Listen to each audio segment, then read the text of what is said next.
The right time, the right path.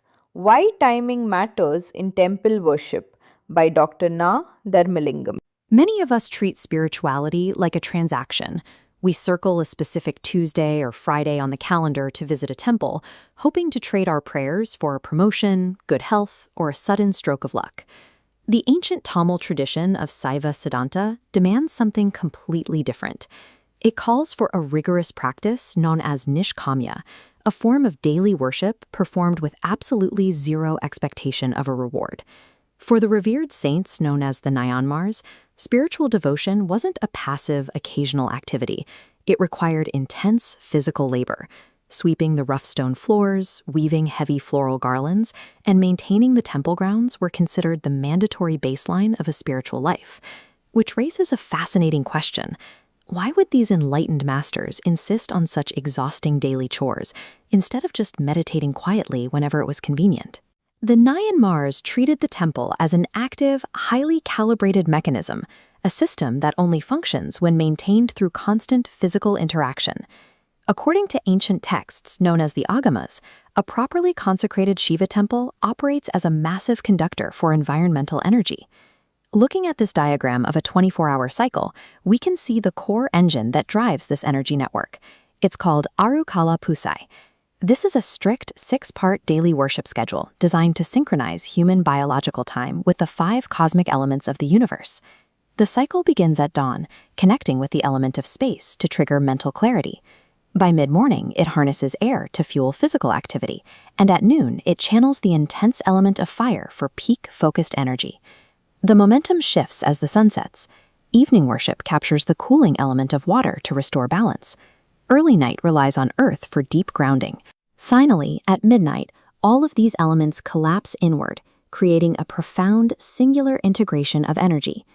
This cycle matters because the human body is wired to receive it. We are mapped with 72,000 invisible nerve channels, known as nadis, that are constantly waiting to absorb this elemental energy. When you stand inside the temple during these precise times, the environment goes to work. The frequency of ringing bronze bells, the vibration of chanted mantras, the flicker of oil lamps act like giant tuning forks. They physically align your nadis to the universe's natural frequency. In the Agamic tradition, time serves as a physical instrument to recalibrate human biorhythms and dissolve the boundary between the soul and the cosmic energy of the universe. There is, however, a major obstacle. Every bit of this complex cosmic synchronization is completely blocked if your ego, that loud internal voice insisting on the importance of I, stands in the way. To break that blockage, worshippers engage in thondu, or deliberate service. It is a grueling process, like straining under the massive weight of a wooden palanquin, which physically exhausts the body and strips away personal pride. The ultimate form of this service is feeding hungry devotees, known as Mahishwara Puja. By serving others, the worshipper looks past superficial differences, recognizing the divine presence of Shiva residing inside ordinary, suffering human beings. Selfless physical labor acts as a chisel. It systematically chips away at human arrogance until the devotee becomes an empty, humble vessel, finally capable of holding the intense energy generated by the temple.